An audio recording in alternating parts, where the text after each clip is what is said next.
और आज तीसरी बार नरेंद्र मोदी प्रधानमंत्री पद की शपथ लेंगे। तीसरी बार देश में एनडीए की सरकार बन रही है। एनडीटीवी के पास 47 मंत्रियों की लिस्ट है, सूची है, जो हम आपको बताना चाहेंगे। इस लिस्ट में अनुभव युवा, महिलाओं के साथ साथ हर वर्ग की प्रतिनिधित्व दिखता है। आज सुबह पीएम के घर पर मंत्रियों को चाय पर बुलाया गया, उनकी एक बैठक हुई। सूत्रों के हवाले मिल रही जानकारी के मुताबिक मोदी कैबिनेट में कई मंत्रियों के नाम तय किए जा चुके हैं। मोदी कैबिनेट में गुजरात से अमित शाह, सीआर पाटिल और मनसुख मांडविया का नाम शामिल है। वहीं हिमाचल से जेपी नड्डा का नाम शामिल है, जबकि उत्तराखंड से अजय टम्टा का नाम तय किया गया है।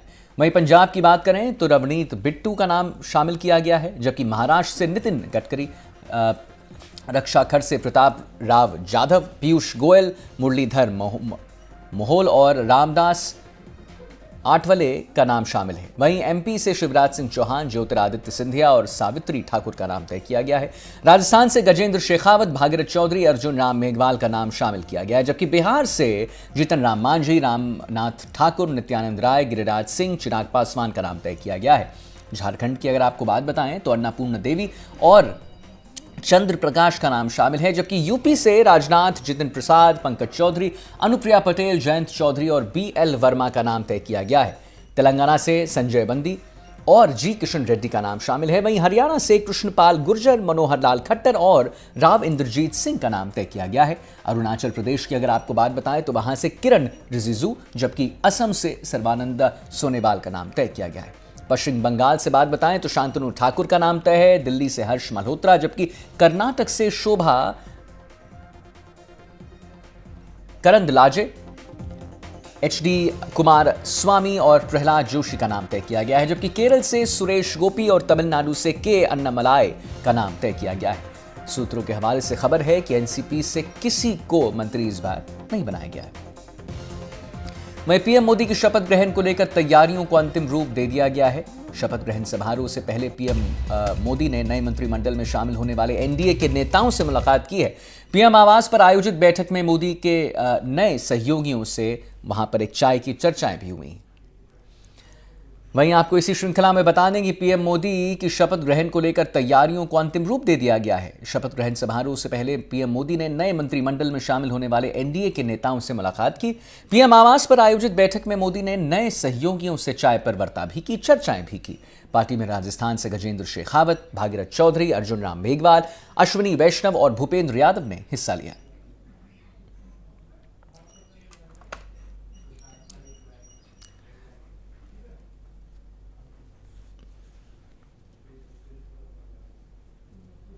और इसी सिलसिले में हमारे साथ बात करने के लिए सुशांत पारिक हमारे इनपुट एडिटर हैं, जिनसे हम बात करेंगे। सुशांत, इस बैठक में इस चाय पर क्या कुछ चर्चाएं हुई हैं, उसके बारे में जरा हमारे दर्शकों को अवगत कराइए। देखिए, एक तरीके से तस्वीर साफ हो गई कि राजस्थान में कौन कौन मोदी मंत्रिमंडल में जगह बनाने में कामयाब रहा है। और हालांकि इस बार कोटा राजस्थान का कम माना जा रहा था, जिस तरीके से 11 सीटें भाजपा ने गंवा दी, तो उसके बाद लग रहा था कि एक या दो ही नाम इस बार देखने को मिलेंगे।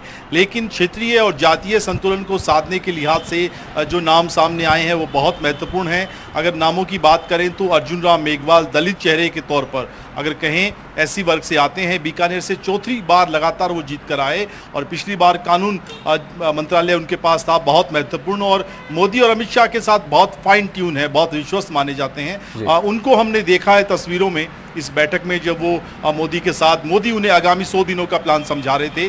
दूसरा नाम जो है गजेंद्र सिंह शेखावत का, राजपूत जाति से हैं, तीसरी बार जोधपुर से जीत कर आए हैं। पिछली बार जल शक्ति उनके पास था और जल जीवन मिशन जो कि ड्रीम प्रोजेक्ट माना जाता है पीएम मोदी का, उसको आगे बढ़ाने में बड़ी भूमिका रही। हालांकि राजस्थान में गहलोत सरकार के साथ टकराव उनको देखने को मिला। इस बार वो तीसरी बार जीते हैं और वो भी मंत्री बनने जा रहे हैं, जिस तरीके से मीडिया में उन्होंने पीएम मोदी का आभार व्यक्त किया है। इसके अलावा भूपेंद्र यादव मूल रूप से अगर देखा जाए तो गुरुगांव के रहने वाले हैं, लेकिन अजमेर में स्कूलिंग हुई है। चूंकि इनके पिता अजमेर में नौकरी करते थे, वहीं पर स्कूल की पढ़ाई, वहीं पर कॉलेज की पढ़ाई इन्होंने की और शुरू से ही संघ के साथ काम करने वाले राजस्थान के जो चुनिंदा वर्तमान में सक्रिय राजनीति में नेता हैं उनमें से एक हैं। और इन्होंने 2014 में राष्ट्रीय महासचिव बने।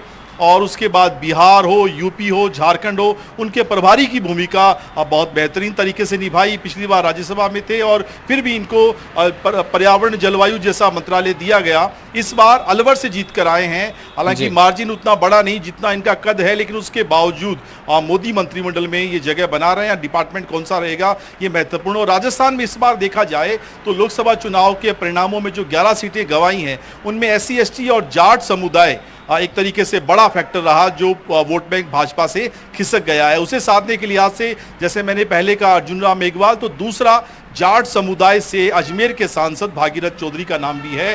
वो 2 बार विधायक हैं, पिछली बार वो बड़े मार्जिन से जीत कर आए थे करीब 8 लाख से, और इस बार भी 3.25 लाख वोटों से वो जीते हैं। तो ये 4 नाम एक तरीके से मूल रूप से राजस्थान के। 5वां नाम भी अगर कहें अश्विनी वैष्णव के रूप में, हालांकि वो जोधपुर जिले के रहने वाले हैं लेकिन उड़ीसा से राज्यसभा सांसद हैं, टेक्नोक्रेट हैं, ब्यूरोक्रेट रहे हैं। अमित शाह मोदी के साथ बेहतरीन तालमेल और रेल मंत्री के तौर पर जिस तरीके से भारतीय रेल में तकनीक का समावेश उन्होंने किया, IT के क्षेत्र में जो प्रयोग किए, वो एक तरीके से माना जा रहा था कि मोदी के इस तीसरे कार्यकाल में मंत्रिमंडल में हम देखेंगे।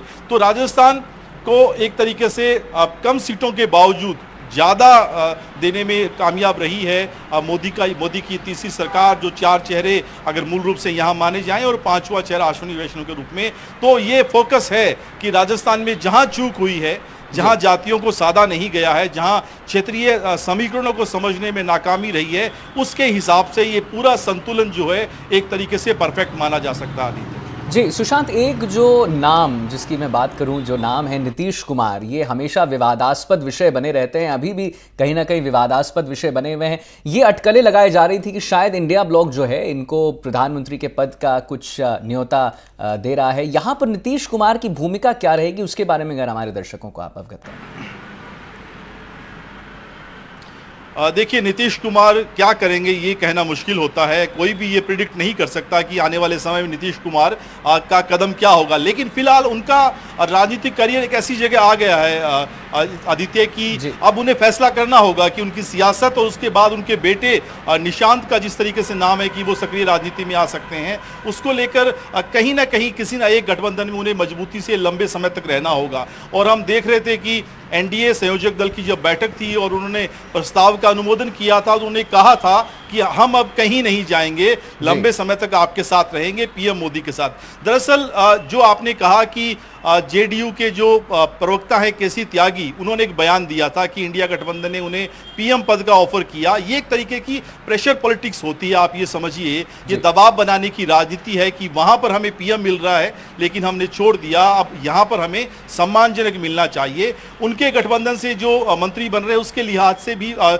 ठीक ठाक पोजीशन है। दूसरा बड़ी बात ये, बिहार को विशेष राज्य का दर्जा एक लंबे समय से वो मांग करते रहे हैं, वो मिल सकता है या उस पर काम आगे बढ़ सकता है। और उससे भी बड़ी बात, भाजपा के नेताओं ने, बिहार भाजपा के नेताओं ने ये कहना शुरू कर दिया कि अगला चुनाव विधानसभा का नीतीश कुमार जी के नेतृत्व में ही हम लड़ेंगे। तो लीडरशिप उनकी रहेगी और मुख्यमंत्री पद उनके लिए सबसे महत्वपूर्ण है। लेकिन देखना होगा कि बिहार के नेताओं की पहली पसंद रेल मंत्रालय क्या एक बार फिर से बिहार के खाते में जाता है या नहीं। ठीक है।